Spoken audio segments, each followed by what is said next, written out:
It is another beautiful Saturday. The thing about Max Clark is he better be a fucking superstar, because if Wyatt Langford goes out and hits nukes for the Rangers and Max Clark is new shit, I could buy a dragon. That would Bro, where? You had to invest in one business with half your winnings. What are you investing the money into? Easy, Pornhub. What the? That's why you don't do drugs, kid. Next question. Is Michigan going to win the Natty? Because I feel like Michigan's going to win the Natty. Gonna need to run it down their fucking throat and will. $200 you lost last year? 300. People would think of Jamal Murray and he would just have been a role player. What?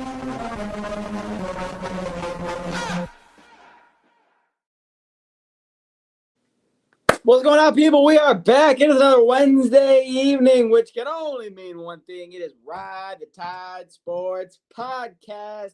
What a week it's been in the world of sports. Playoffs are still in full swing, as well as baseball, gambling, and everything else in the world of sports. I'm McDilly. We got all four of the fellas joining you. I'm not alone. Like I said, we got me, McDilly. We got Tycho. We got Donnie. And we got the Wanderer, all four members of the pod here to chop it up. And before we get to anything, we're starting right off with baseball. So let's get right on into it. Bada bing, bada boom. Championship, because this is the only championship you'll ever get. You can't get during the regular season to save your life. Center field. Jones still on the move, running out of room, and he makes it.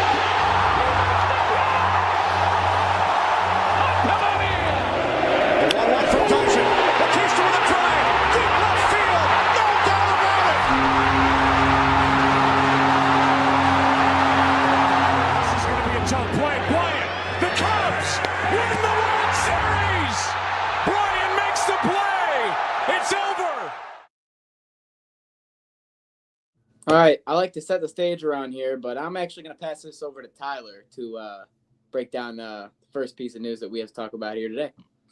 Oh, motherfuckers. The first piece of news that we had to talk about here today starts with a J. Initials JB, actually, and it's not Justin Bieber, so your girl can stop listening now. So, Javier Bayz does not exist anymore. He's completely gone. It's all Javier Bayz now. It's all Javier Bayz, and it's all Javier Bayz energy we're getting from the Detroit Tigers, from the man himself. And honestly, the video speaks for itself of what we went through last year and the last 2 years of swing and miss, throw sliders outside the zone, everything's terrible, to what we're experiencing right this second. And so after this video, I'll get more into it. Swung on and missed. Way at the top of that list. Base running is aggressive. Wave and a miss. Slider. He waits on the 2-1. Here it is. It's how abysmal he has been prior to this season wearing the Old English. There's a long fly ball. Center field. Bayz tailing it back. He's at the wall. Oh, don't do it to him, Javi. Home run robbing catch. He used to be a shortstop. Now he's a dazzling out. First one in the air, deep left field again. Yes, Tigers win. Javi is unstoppable.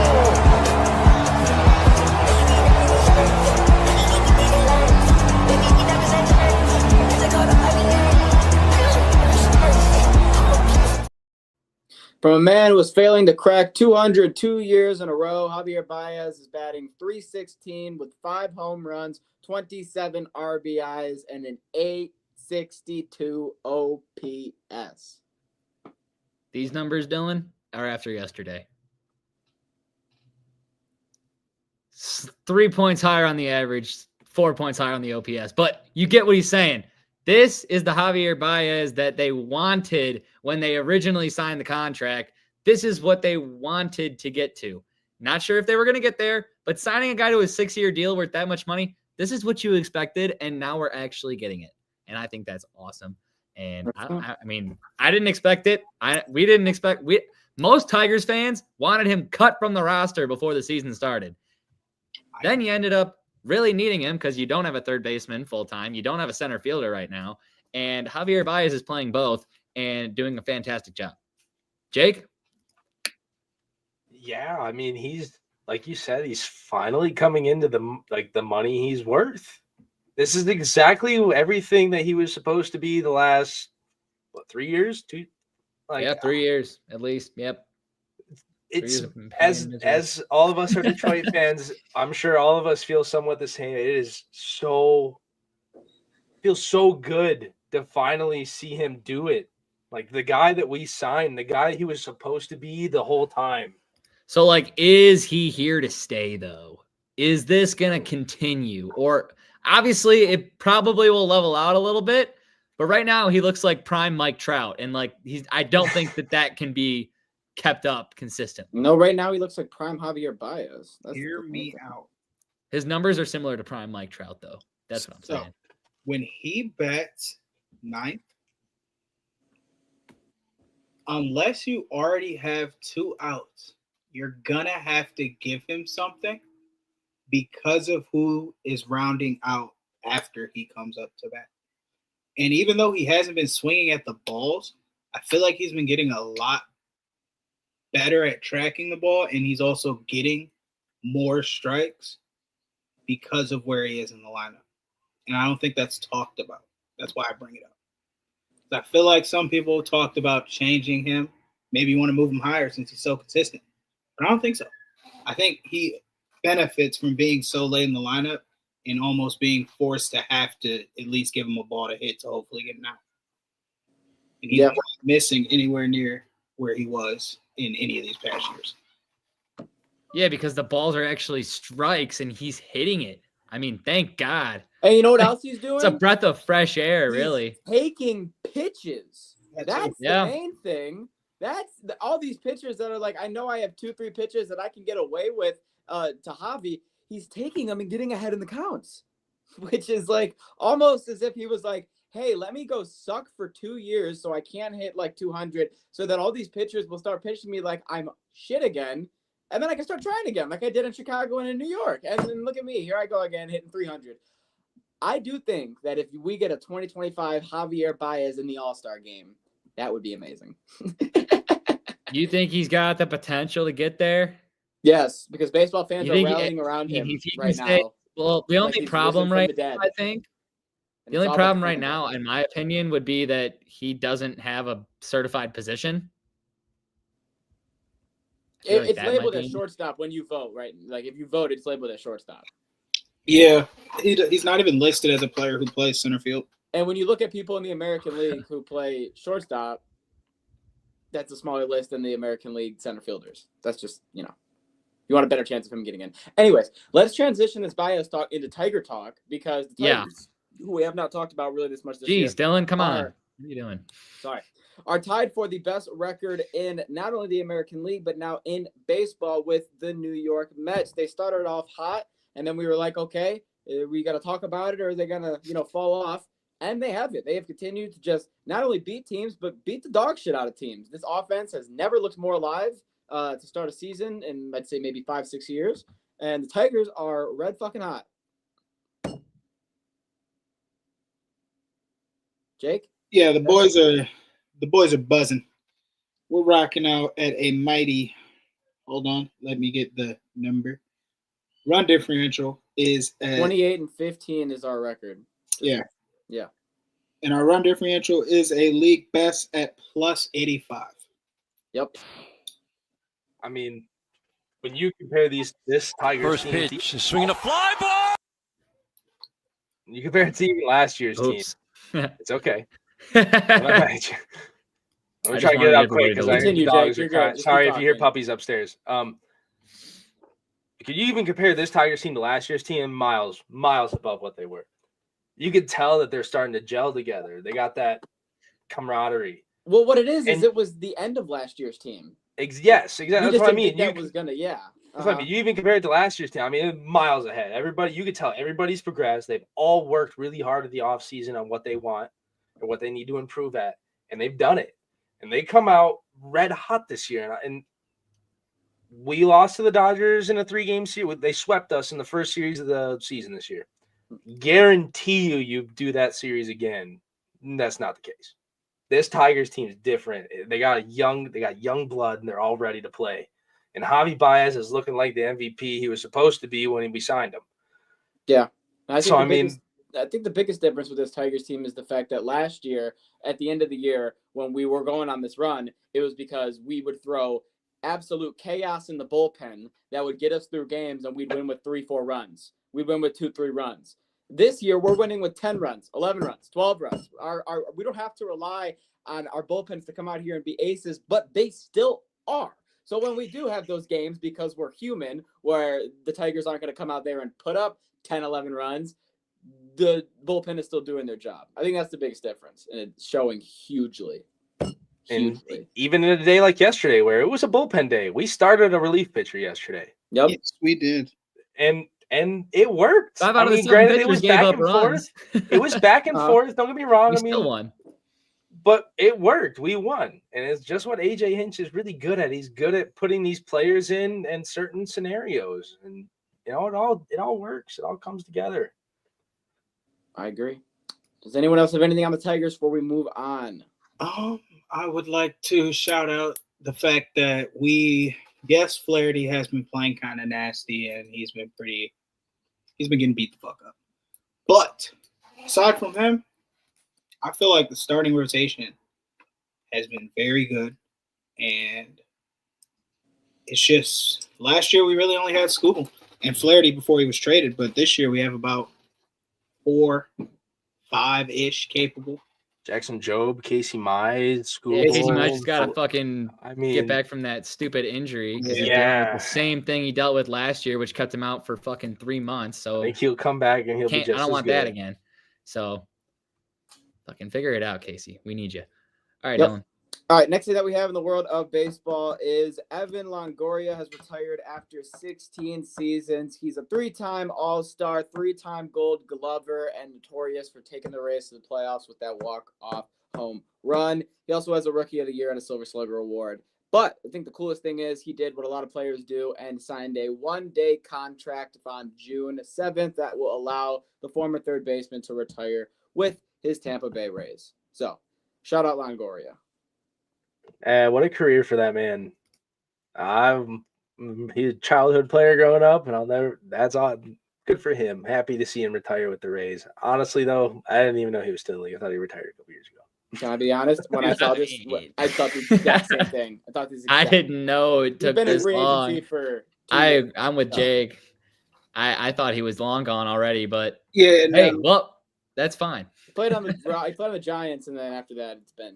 And literally, the home run that you referenced, Dylan, that's like my only memory of Evan Longoria. Yeah, you want to know why? It's because everyone remembers it from, I don't remember which game it was, but that MLB The Show intro where you load up, and it was the greatest fucking intro ever.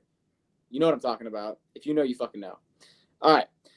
Last thing in the world of baseball, and this was a pretty big deal because the MLB officially reinstated Shoeless Joe Jackson and Pete motherfucking Rose from the rulings after their deaths. They have now said, well, you passed away. Let's stop being dicks, and you can go into the Hall of Fame. So, well, in their, to be fair, in their statement, it said once they've passed, they can no longer ruin the integrity of the game. Correct. Which, so I guess you really can't do anything now that you're dead. So, still, I still, honestly, in my opinion, don't think that that's going to make them get inducted into the Hall of Fame. I think because Pete has a better all the chance writers and the than media people, dude, they're traditionalist people, like those types of people. I just don't think they're going to get in.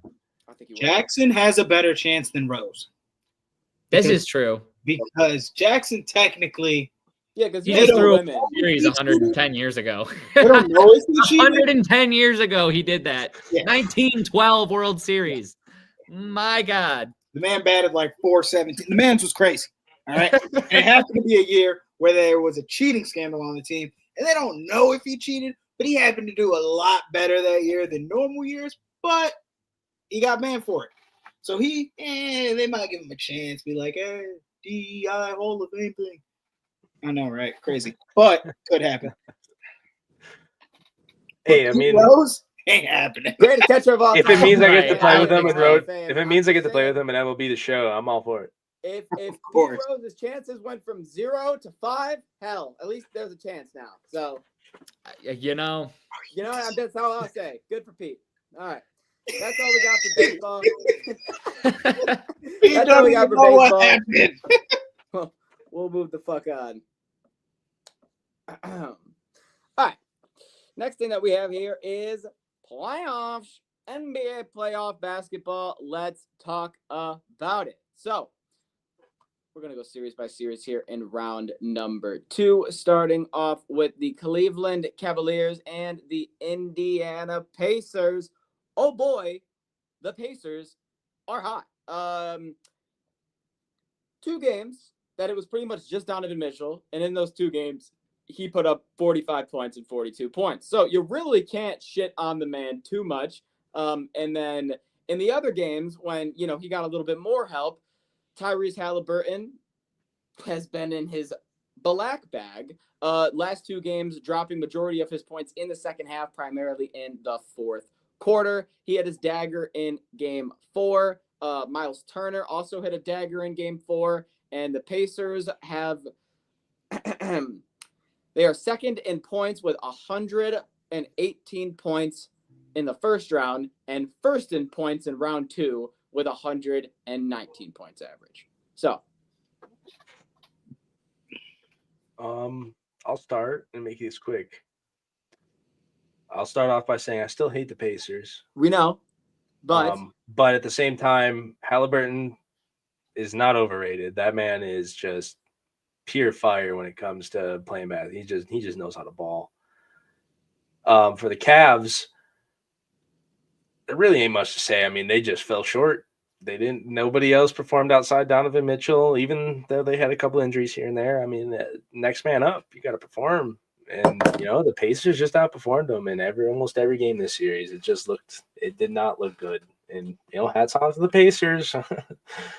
Pacers breathe consistent. It's just, it is looking like it's going to be my 2 least favorite teams in the Eastern Conference Finals. And, I just, yeah. playoff experience here. The only person who he had it was fucking Donovan Mitchell, who averaged the most points in a playoff series since LeBron.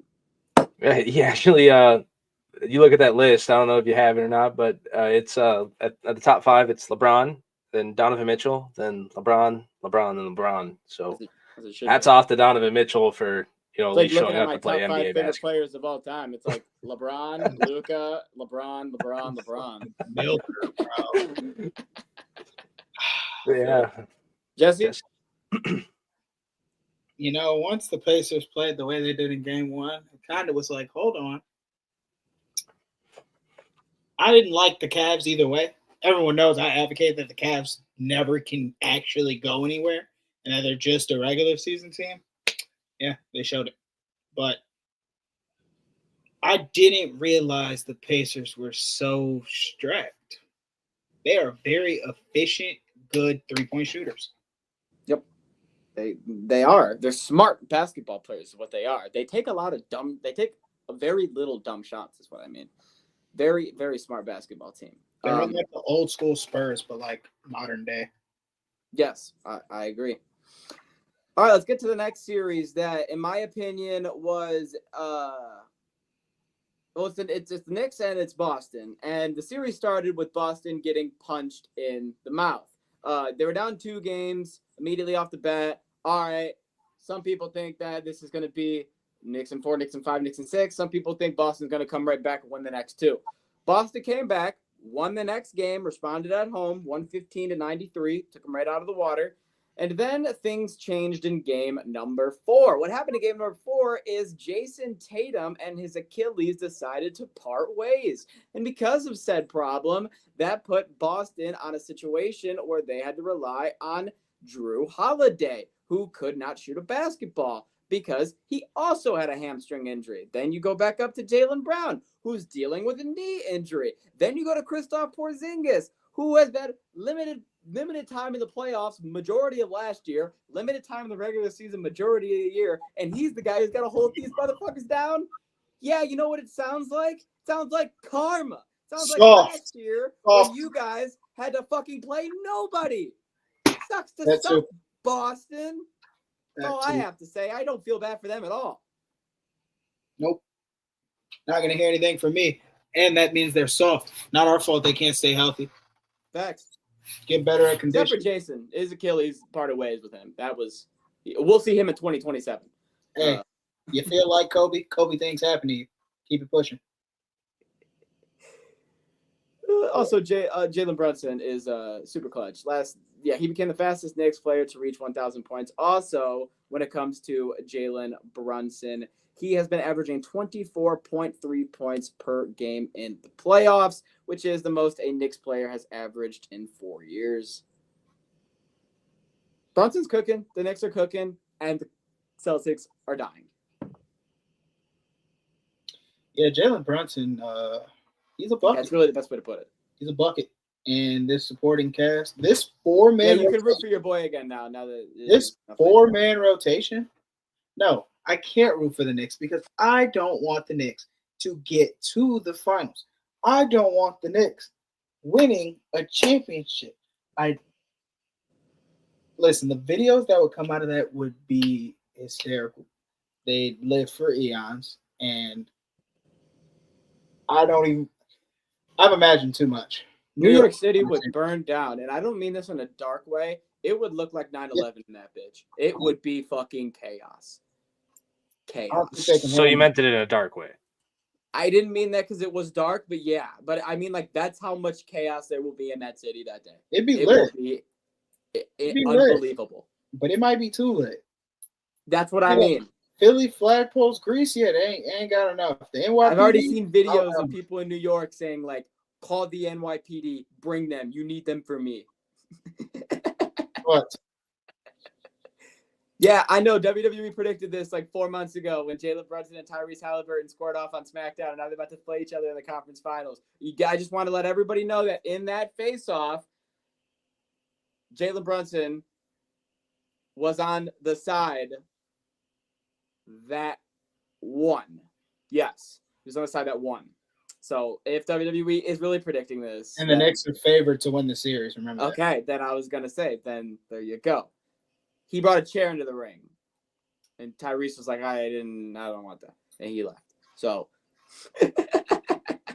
okay. See, can you not be Cleveland? Can you successfully be the 1 seed that gets to the conference finals and handles business? I think so.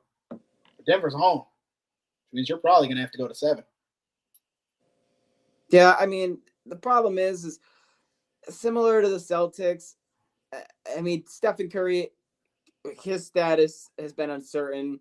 Jimmy Butler has been questionable with games of a contusion. What are you looking at me like that for? He didn't play. I thought we were talking about Denver OKC. You're over here talking about Curry.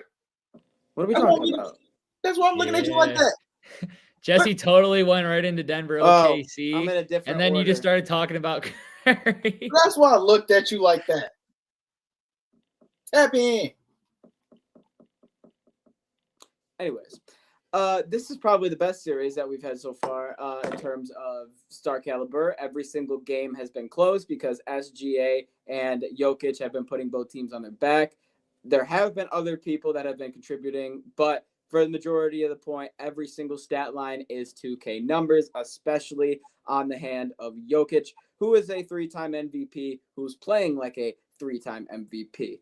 He's averaging 35 points a game, and this is the team that is down in the series 3-2. Shy and the boys, I will say, have been playing they switched it up, as you can see, during the series. The first couple games, to the last 2 games, they play completely different basketball. The way they've been playing offensively has switched 180 from let Shy Guy go and drill all these fouls to realizing we're not getting a lot of calls and we have to pass the ball a lot more. And a lot more people that really weren't getting any points in round 1 have been producing in round 2. So I will give credit to the coaching staff and the Thunder for realizing that they had to switch their whole game plan up offensively. And they have.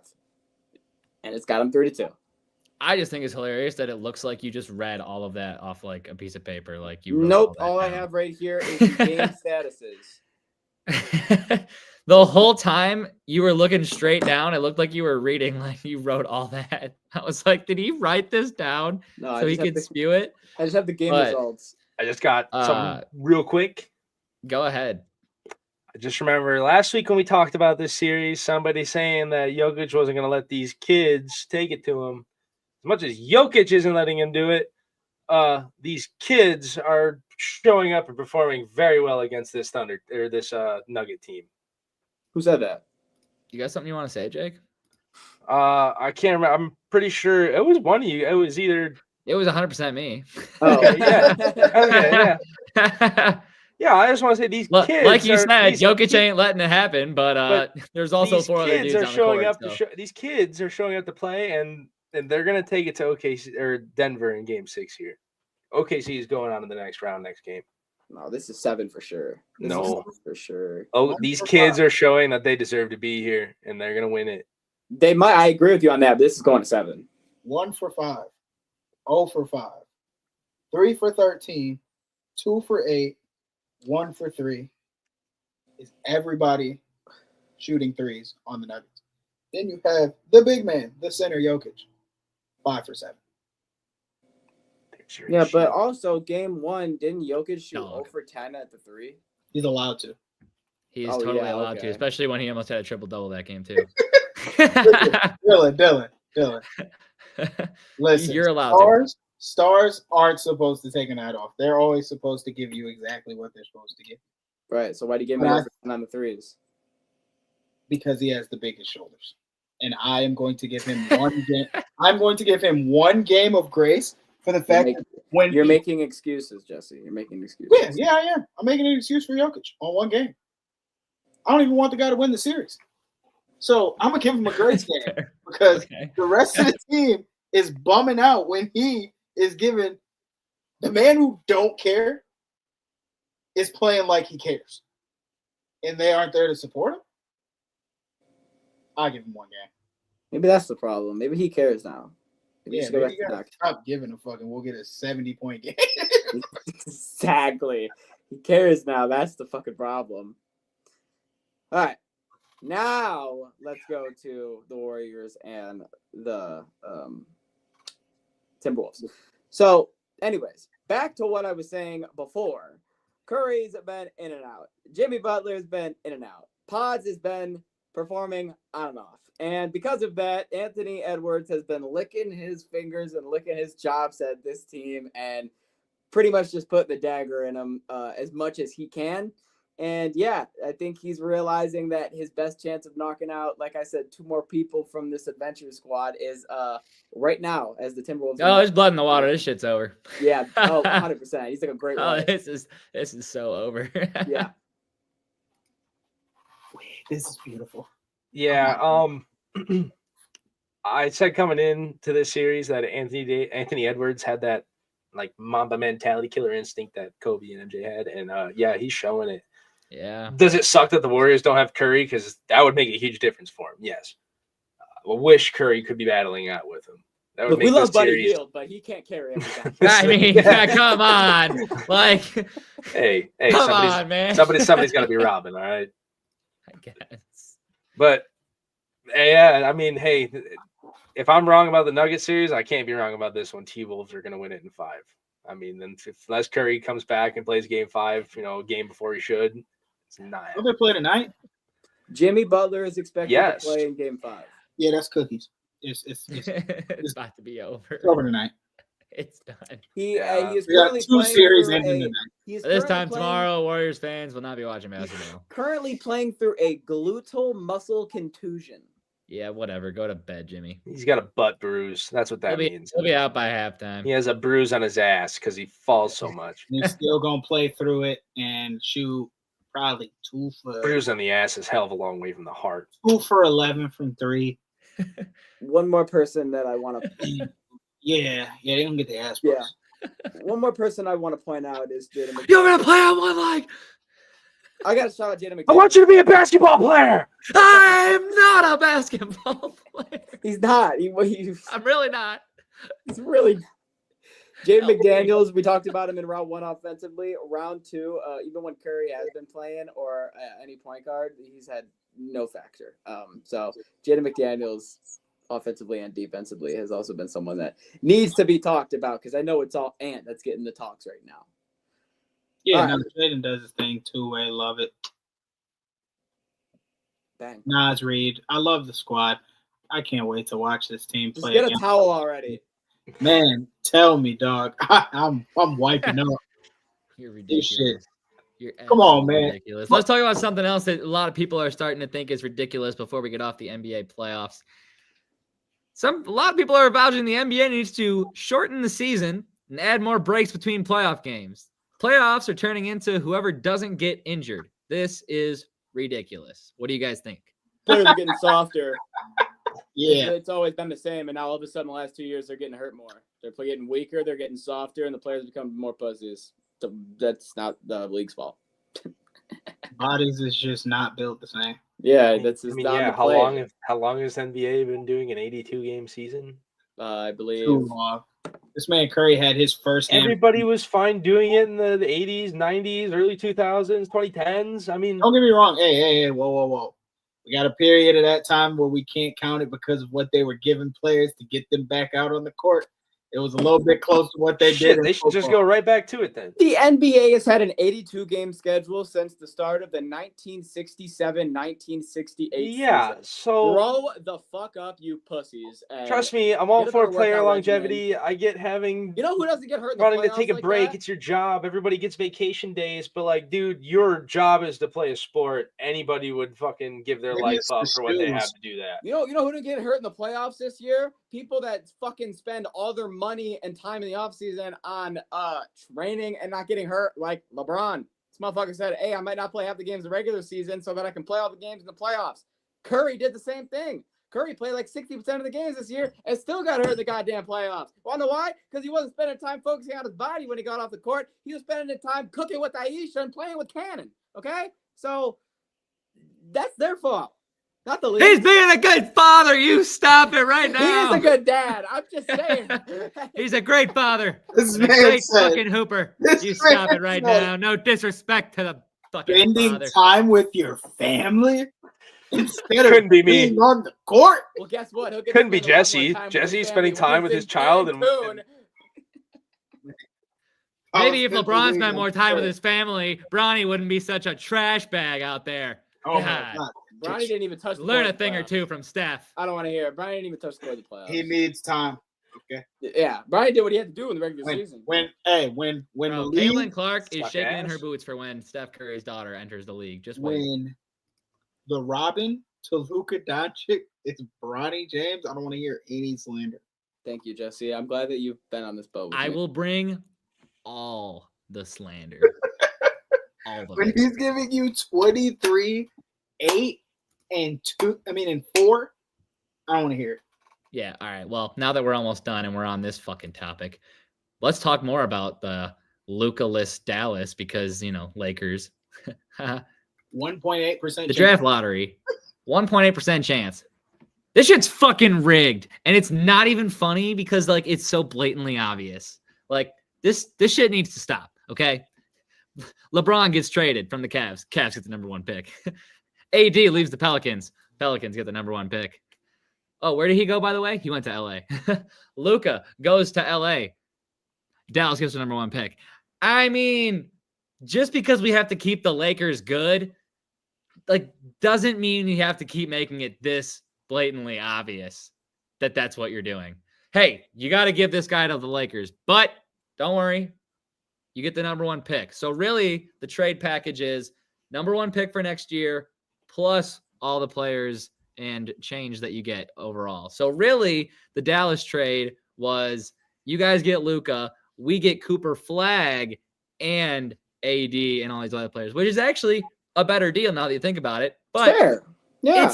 it's ridiculous how blatantly obvious this is because just come out and say that, all right, You guys kept the Lakers good. You get the number 1 pick. Like, Yeah, what's going on? And that's okay. Fair in what aspect, Dylan? Let it be rigged. Let it be. A lot of people are like, "That's rigged. That's bullshit." No. Who cares if it is?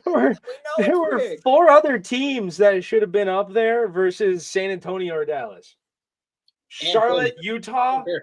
I mean, they didn't deserve to be there either. Philadelphia had no business being up there. The Spurs I had didn't no name business being Philly. up there. Dallas had no business being up there. The only team in that top 4 that had any business was Charlotte. Utah had the worst record in the league. They got the 5. Who had the second worst record in the league? Washington. They got the 6. Who had the third worst record in the league? The 7 pick, the Pelicans. The 3 worst teams in the league got 5, 6, 7. We know this shit is fucked.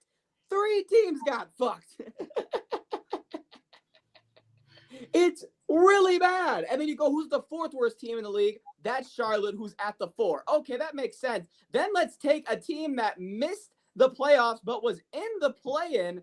They get the 1 seed. Let's take another team that only missed the playoffs because their star player, both their star players got hurt in the second half of the year. That's the Spurs. And then the 76ers, who, same thing, both star players, Embiid and McCain, not there. Well, guess what? When they come back, they'll have Dylan Harper and Ace Bailey, 2 other dogs coming into this draft, on their team.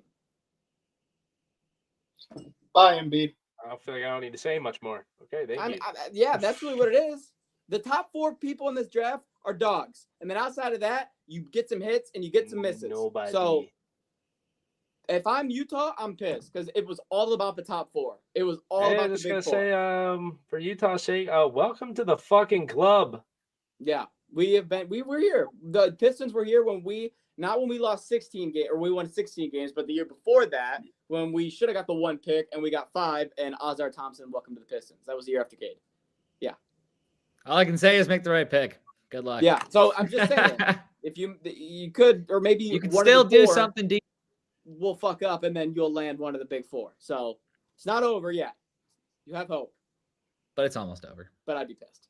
Like it's pretty much like it's down Yeah, the basketball usually is pretty clear. That I'd be pissed. All right. I'm just making sure is there anything else before we get into hockey because we're just booming everything out. All right, we'll get into hockey now. Let's kick it off with Toronto and Florida in a good series. 2 series. This has actually been a fucking great series in my opinion. Fire series, in all honesty.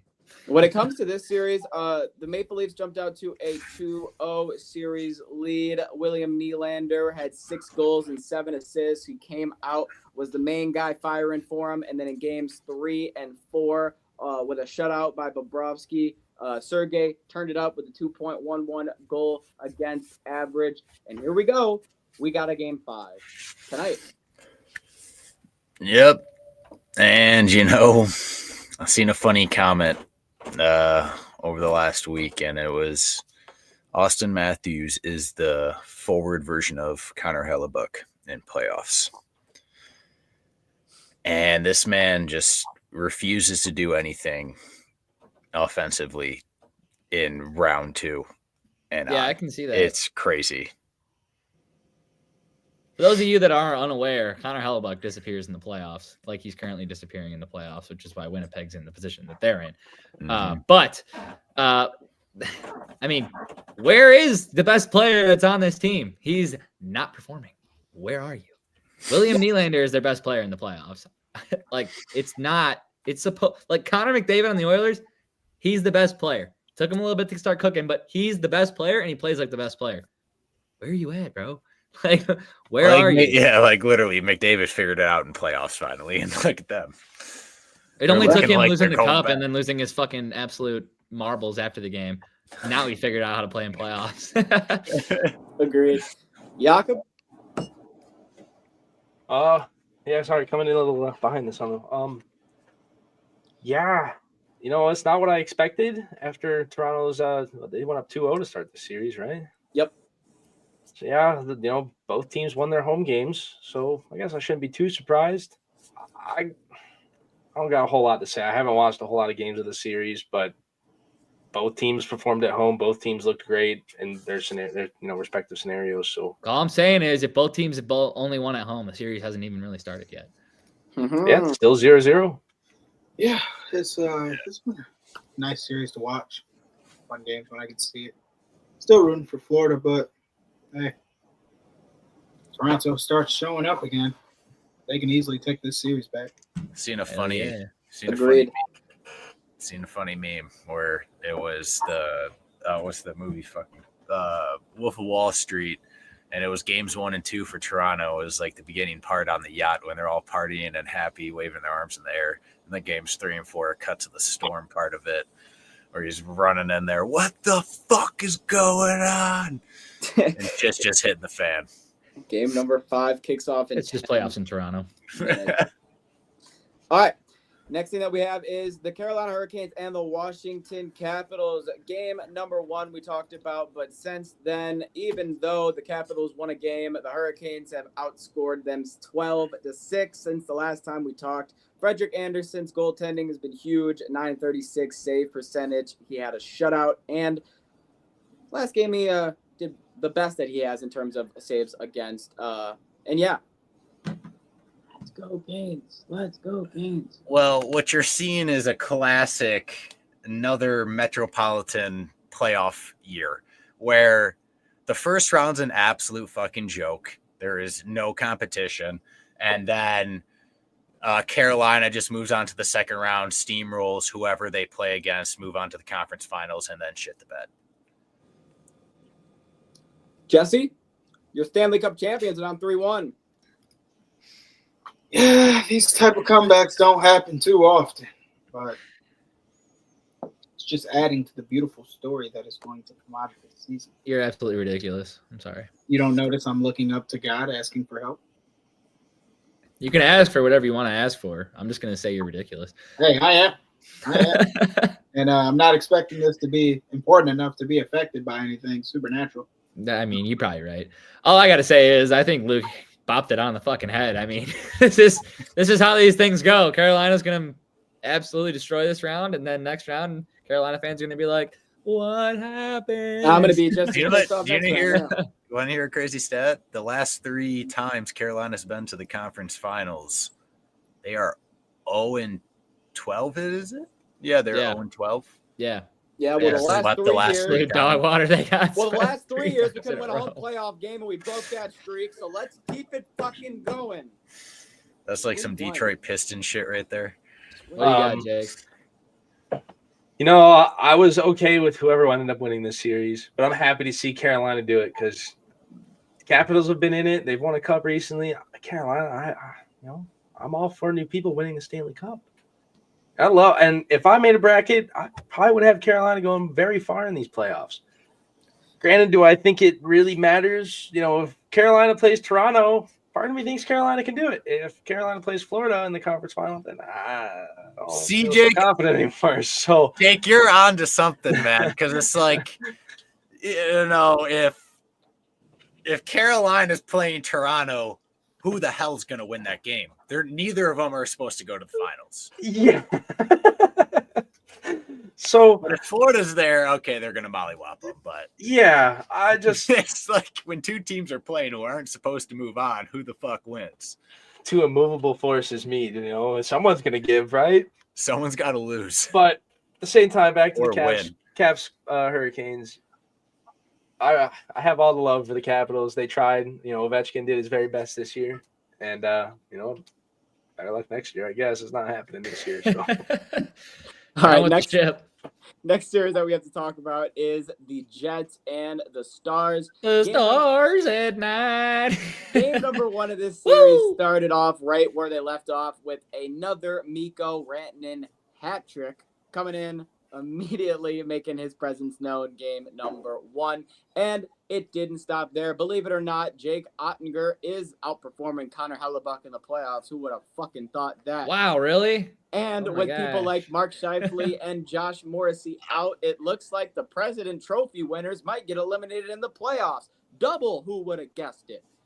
Honestly, the only thing I gotta say is it was a tough call to see whether it was Oettinger or Hellebuyck who was going to be the one to like fold more.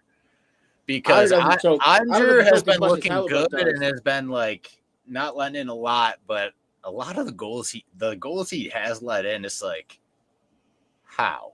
Yeah, but Otter's clutch. He is. He's just Otter's just lucky he's going against Hellebuck right now because he needs to clean up those ugly fucking goals. Otherwise, it's going to start biting him in the ass when they get against someone who actually has a goaltender who doesn't fold.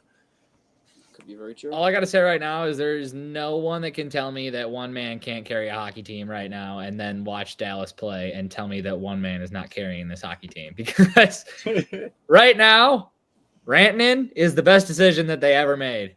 And if he takes them all the way to the finals, God bless him. But he's going to need a little bit of help.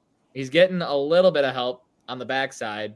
They're playing solid defense. These are close games. But at the end of the day, if you got a guy that's averaging a hat trick right now, I mean, come on. But you can't tell me one guy can't carry this team because he's currently doing it. Well, yeah, like the only thing different about last game was it was Grenlin who got the fucking hat trick, not Rantanen. Well, he had to pass the torch. Yeah, he said, buddy, legs are getting tired. Like, you got to score a couple tonight. Dang, he only assisted on one. I was about to say literally pass the torch if he assisted on all of them. when you got a defenseman doing what he's doing in the NHL playoffs right now, not only does he look like the best defenseman in the playoffs, he looks like one of the best fucking offensemen in the playoffs right now. The guy can't miss. Doesn't matter what he does, whether it's assisting on a pass or putting the puck in the back of the net or going back down and playing defense on a back check and keeping them out of the net. He's doing it all. I mean, he's Mr. Everything right now. Without him, the Stars are probably 2-2, maybe down in this series. Who knows? They're calling him Mr. Hockey down there in Dallas. That's what they're calling him. Right? Yeah. And every single year, there's always one player that just steps up to fucking God mode and plays lights out. And we have our answer who that is, and it's Rantanen. Everybody gets their 15 minutes of fame, and he's taking it now. It's been longer than 15 minminutes. Jesse, do you have anything on this? Multiple rounds. Luckily for them, it's not a contract year. This motherfucker already got paid. So if it was a contract year, he's going to be top of the league then. Rantanen's pissed. No, all bases have been covered. I got nothing. Alrighty then. The last series that we have to talk about. Let's go. I can make fun of Jake. We have the Oilers and the Knights. So, two things to talk about. First, Edmonton's high-powered offense woke the fuck up. Connor McDavid, 3 goals, 13 assists. Leon Draisaitl, fucking 2 goals in Game 4, and honestly, he woke the fuck up as well. The only person for Vegas who's really done anything is Jack Eichel, who has 2 goals and 9 assists. Adam Hill is trying, but at the end of the day, it's too much for him. All right, Jake, let's do these excuses. Like I said last week, I wouldn't be surprised if Edmonton did their thing. I already said they had a high-powered offense compared to Vegas. When it comes to Vegas, I think their biggest issue is their goaltending. I mean, Hill is just looking like Swiss cheese in the net. Granted, he's not getting help on the offensive end. I get that.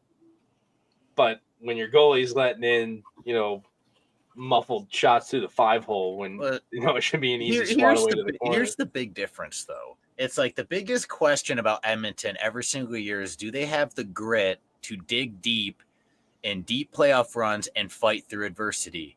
And they are just the more grittier team in this series. Normally, Vegas usually is. They're usually up there and out grittying other teams. But right now, dude, the Oilers are just all over them physically and speed-wise. They are just peppering them down. They are just getting in their heads. I mean, you've seen it last game. Hill was just losing. He lost his mind twice trying to fight. Like, they're in their heads deep, and they are just grinding them down. And I don't think Vegas has ever faced this type of adversity ultimately. Good. Aggressive. So I got to say, good. Aggressive. It's about time they get fucking hit in the mouth. They're like the Boston Celtics of the fucking world right now. Yeah, you won a championship. Yeah, you've done this. Yeah, you've done that. It's about time that you got. Wouldn't make that comparison, but okay. My thing is with this type Boston's of got like 20+ championships. If they make it on, I'm not gonna be mad. I'm not gonna hate on them. I'm like, okay, they deserved it. They're down 3-1. But like, okay, you can hate. I appreciate you, Luke. Thank you. No, you can hate. You're good, Luke. Shut up, Dylan. Jesse, were you gonna say something? Yeah, I was gonna say we knew the Knights really didn't have the firepower to keep up with the Oilers. I feel like they had that one game where they were finally able to spark some goals, keep it a close game, but went to overtime, right? 5-4. Yep, correct. Yeah, exactly. But we saw what happened, and it's time for the Knights. They've had great seasons since their draft, and like this is their worst season. I feel like. Which is crazy because they're still in the second round of the NHL Exactly. playoffs. So, like, I'd fine. I'd argue that because they had a year where they missed the playoffs. But okay, thank you. I couldn't remember. But like they're usually the team that grinds down other team. They're a team that's usually built for playoffs, and right now they're getting their own game shoved into their face and getting outgrinded. Yeah, shoved into the mouth, down their throat. As simple as that. Their key to success in this series, and their only key was to slow down the speed, and they have yet to find a way to do that. It's hitting the little dangly thing in the back. They are not doing a good job of it. That's all I gotta say on that series. Yeah, all I gotta say is suck it, Jake. Ha ha ha. Anyways, let's move on to McDilly's question of the day. I gotta get some audio for that. I'm not excited to make that. I think I'm just gonna get Big Mike to go McDilly's question of the day, but we'll see. I had a couple questions that I was gonna rule out there. I asked the people before the podcast, and by the people I mean the boys, and we have a question. So, what is the greatest underdog story or underdog moment in the history of sports? From what athlete and when? I think I should get mine out of the way first. Keep it nice, sweet. Athlete or still team? mine. Could be either or. I'll give you either or. I am Whatever going speaks to to you go more. with. So this one's. You'll understand what I mean, because I was like, there was a large group of people that were like, this guy's gonna make it. But there was a large group of people that were like, he can't make it, and we all know why. Shout out Jackie Robinson. That's a good one. That's a good one. Damn it, Jesse. You took probably one of the best ones. Probably one of the best ones you can give. Yeah, I'll give you that one, Jesse. Tyler? I'm not going next. I'm going last. All right. Luke?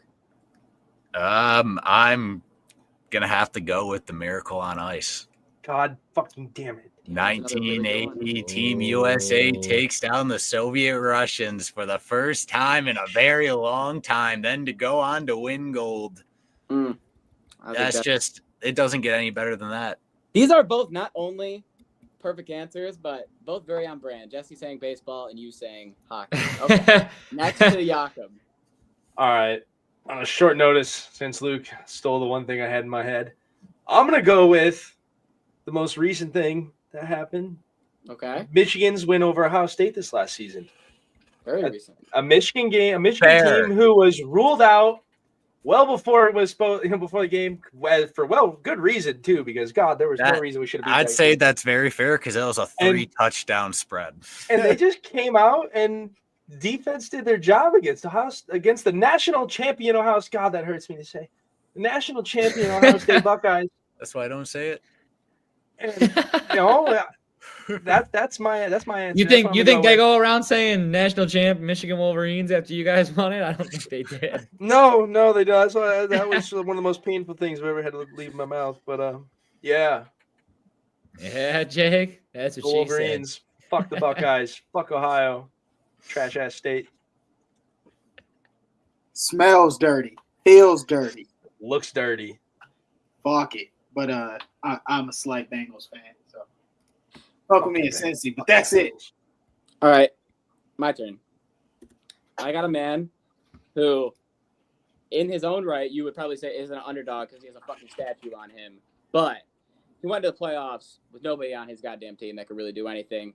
He went to the first round against the Portland Trail Blazers, and he beat LaMarcus Aldridge. He beat Brandon Roy, and he closed them out in 6 games. He then went on to the Western Conference Finals and beat Kobe Bryant, Paul Gasol, and the Lakers in 4 games. He then went on to play Oklahoma City, beating Russell Westbrook, Kevin Durant, and James Harden in 7 games. Then he went to the NBA Finals to beat the Miami Heat in 6 games, which had Dwayne Wade, Chris Bosh, and LeBron James. The man I'm talking about, of course, is Dirk Nowitzki. I just think it was the single greatest underdog story from a playoff start to end run. Took out everybody. That was supposed to be Luka. He was supposed to be the new Dirk.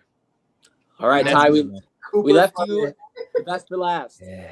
You got best for motherfucking last. Who do I got? Yeah. Who do I got? First one in the air, deep left field again. Yes, Tigers win. Jarvy is unstoppable.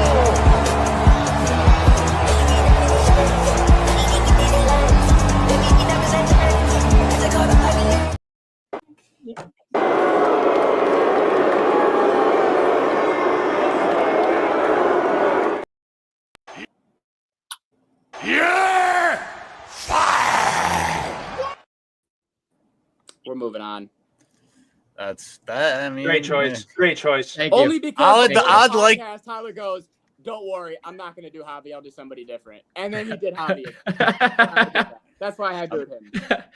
I'd like to give an honorable mention to the St. Louis Blues in 2019 from being in last place to winning the Cup, and then the LA Kings in 2012 for the I shit. had short notice. Pulled.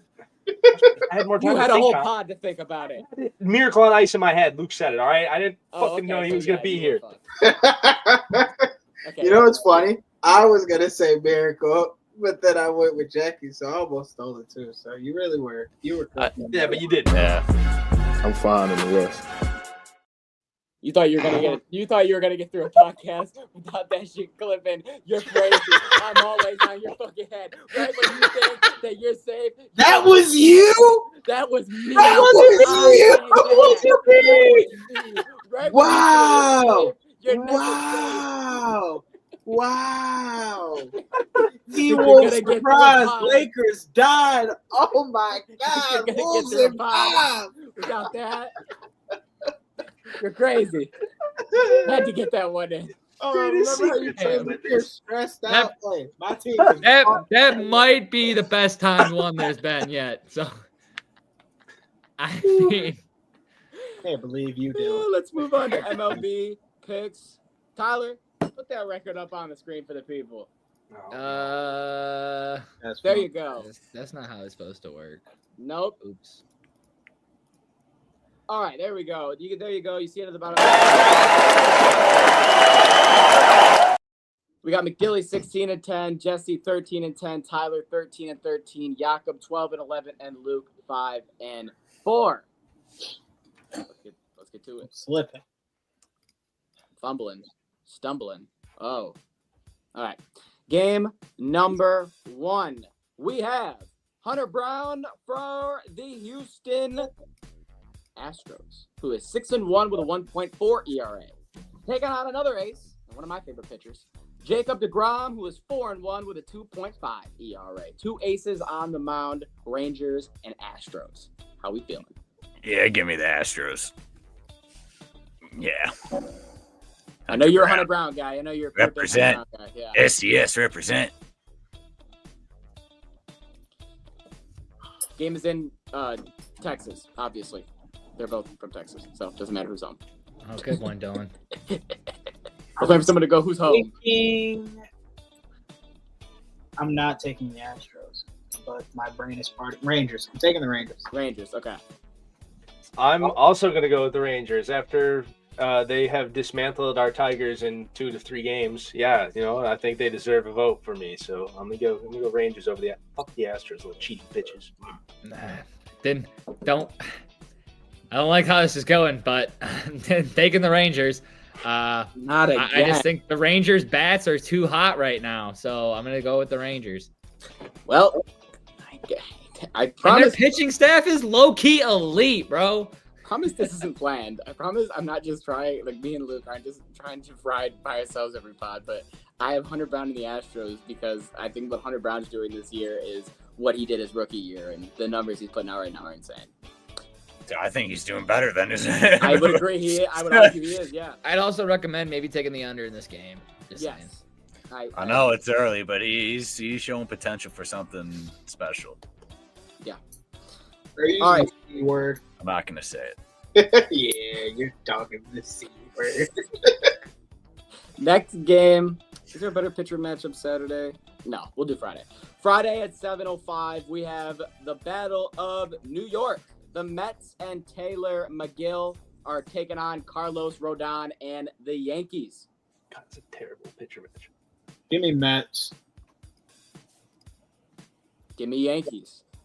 I It gets to. I refuse to pick the Yankees. Fuck the Skankies. Give me the Mets. Oh no, here we go again. I'm taking the Yanks. There we go. Give me the Yanks. 3-2 on the Yanks. We meet again, Jake. You guys It worked last time for us. We got this, Jesse. You guys are back on your little spot. All right. No, I don't want to do that. That's gonna be a blowout. Let's do this. It's a good game. We have the Seattle Mariners taking on the San Diego Padres. Another Friday night game. This one's at 9:40. I'm gonna go first this time. Give me the Padres. And Stephen Kolek. Both pitchers with a 0.00 ERA through 2 starts. So someone has to give up a run eventually, right? Not necessarily. It could be 0-0 when they both get pulled. Yeah, maybe. Who'd you take, Ty? Sorry, San Diego? Padres. Okay. Padres. This is the second time that you have to go against what you want to do because you care about your record. I'm gonna take Seattle. Slam a damn the Padres. All right. Well, I'm alone. for the first time, I'm gonna join Johnny on an island. I am. Hey! Padres losing this game at home, which I know is rare, but I'm gonna take the Mariners on this one. The Mariners are looking good lately, man. Can't Mariners pass up on- offense this year has looked better than any other years, promising wise. So I trust them. God, I just realized the Tigers have to play Toronto the next 3 games. I don't want to watch. First one in the air, deep left field again. Yes, Tigers win. All right. Coming for your boys. I don't like any of it. I don't like it at all. Javir's coming.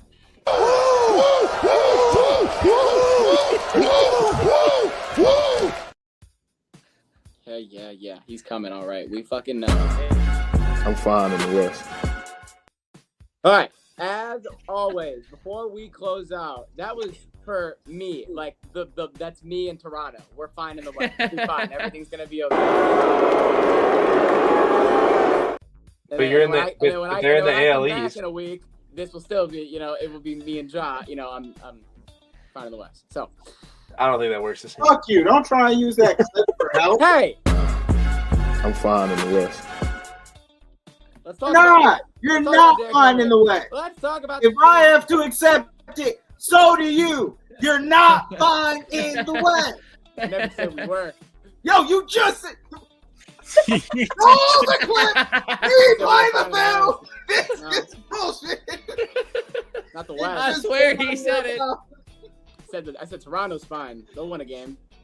Let's talk about Derrick Henry. Derrick Henry officially agreed to a 2-year, $30 million extension with the Ravens, essentially meaning that he's going to retire a Raven because we all know that this man probably has 3 years left until he says adios, if not 2. So, I think that's pretty much just what he said. I'm retiring a Raven. If I don't get a ring with Lamar, something went wrong. Agreed. That's fair. I mean, that's fair. Yeah. That's probably the best situation you could be in for the rest of your career. So why risk going anywhere else? I'd do that. I saw somebody on Twitter say if he wins a ring, will he sign a 1-day deal and retire with the Titans? And as a diehard Titans fan, I want to say, fuck no. He would not do that shit. He will go with what they have. Oh, before we leave, this is actually great. Do you guys want to hear the Detroit Lions schedule? I have the full schedule. It just broke. Oh, sure. All right. Game number 1 at Green Bay. Game number 2, the home opener against the Bears. Game number 3. Good one. Game number 3, we go to Baltimore. Game number 4, we're home against the Browns. And then game number 5, we are at Cincinnati. So 3 straight games in that division. Jesus. Wow. Then we Yeah, leave Real Cincinnati to go to Arrowhead and play the Chiefs. Okay, that's Sunday Night Football. Uh-huh. Almighty. Then we come home and play the Bucks. After that, we need a bye week. Luckily, we have it. Week 8. Then we go to number 9 against the Vikings at home. Then we go 2 more road games against Washington and Philly. And then we go back home against the Giants. Another situation of 3 straight games in that division. Then we have Thanksgiving against the Green Bay Packers. Then another home game against the Dallas Cowboys. Then in week 15, we go to LA to take on the Rams. And then we come home for the final home game of the year in week 16 against the Steelers. And then finish the year week 17 on Christmas Day against the Vikings. And week 18 at Chicago. Yeah, it sounds way worse when you read it out loud. That's how you feel? Yeah, that's a terrifying fucking schedule. I mean, did you hear what he said? The first 10 games, we'll know exactly how the season's going to go. Probably by the Shit, I hope I know before that. I don't even mean 10 games. I'm saying we you'll know by have the like bye. the toughest schedule in the beginning. You'll know by the bye week. After the bye week, it gets better. Yeah, 7. You got to play the Bengals, the Chiefs, the Bucks, and Baltimore in those first 7 games. You know what I mean? As a season ticket holder, all I'm saying is I'd rather see those away games at home. Of course. But we went undefeated on the road last year, and the league's like, all right, fucking replicate it, bitch. Let's see what you can do. So yeah, the last thing I'll say is if you just look at our home schedule, okay? We play the Bears, the Browns, the Bucks, the Vikings, the Giants, the Packers, the Cowboys, and the Steelers. That's You should 6 win wins. You should win at least That's 6 wins right there. maybe 1 or 2 losses. Maybe. Then you look at the away side, and it's obviously again Packers, Bears, and Vikings. But then you have the Rams, playoff team, Washington, playoff team, Bengals, playoff team, Bucks, playoff team, Chiefs, playoff team, Baltimore, playoff team.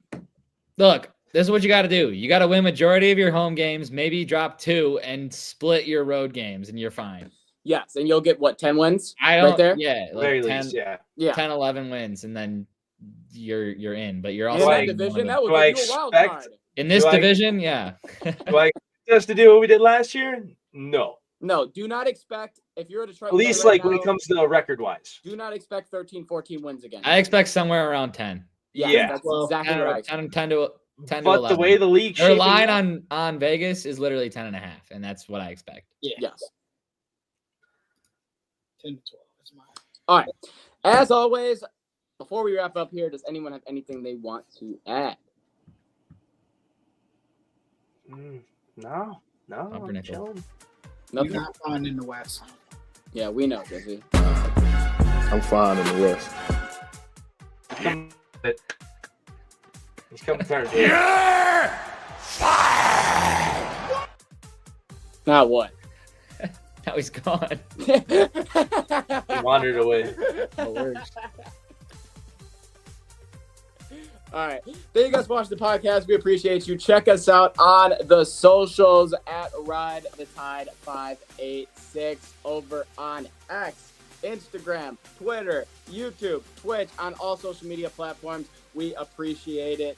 Make sure you hit the subscribe button. Make sure you hit the bell for notifications so every Wednesday at 6 o'clock when we go live, you can come and shoot the shit with us. We appreciate all 28 of you who are currently live with us right now. What's going on? We appreciate you. Thank you guys for watching. Have a good one. I'm McDilly. We'll see you next time. Peace.